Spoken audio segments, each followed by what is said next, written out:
Michele Wentworth, 3815 Via Zumaya. Good evening, Mayor, Council, RCTC.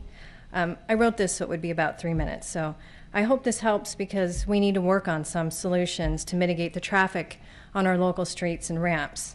My husband commutes to Irvine, and his work week is unpredictable because there's accidents. So it's taken him an hour to 2.5 hours to get on the freeway when there's an accident in rain or rain. So he's been late to work, he's missed meetings, he's taken a few half days vacation because he's just given up and turned around and come back home. People's livelihoods are being affected.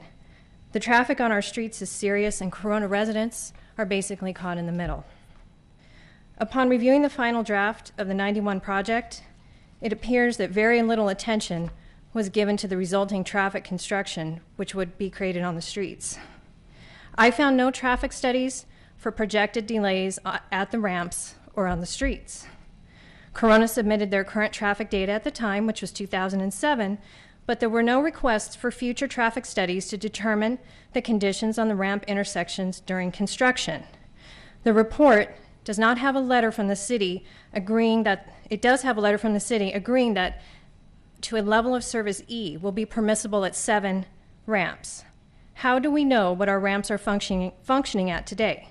Can RCTC explain to Corona residents why traffic mitigation plan was not part of the overall project plan as the level of service at every ramp intersection decreased with construction?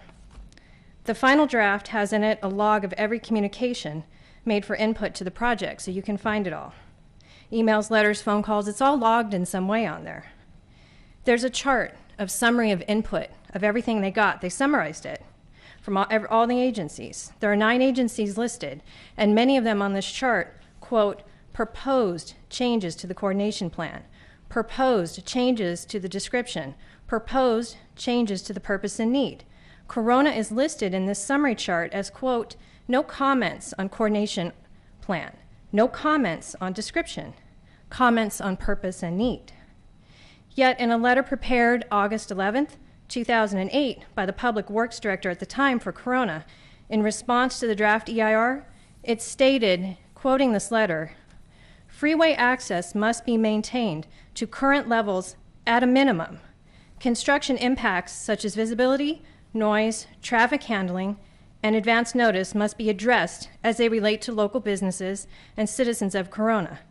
Potential bypass and or cut-through traffic impacts to local streets within Corona during the project construction should be avoided, i.e. ensure the provision of adequate traffic capacity and handling during the construction period, end quote.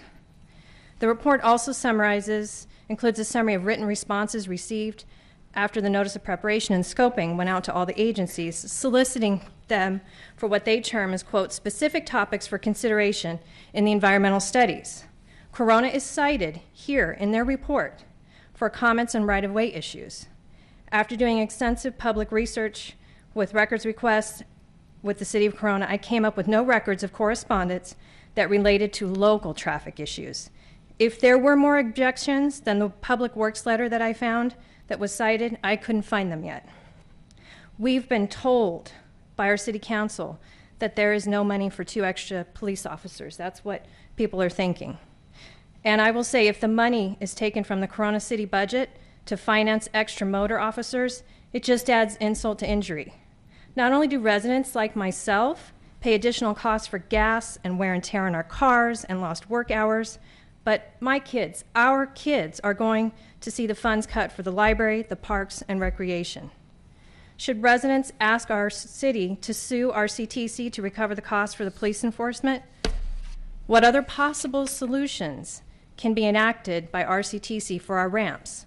What consideration did our City Council get for Corona on a project with a build schedule which benefits the entire region but cripples our streets, overloads our traffic enforcement, and puts people's livelihoods at risk? Thank you. Thank you. No clapping, please.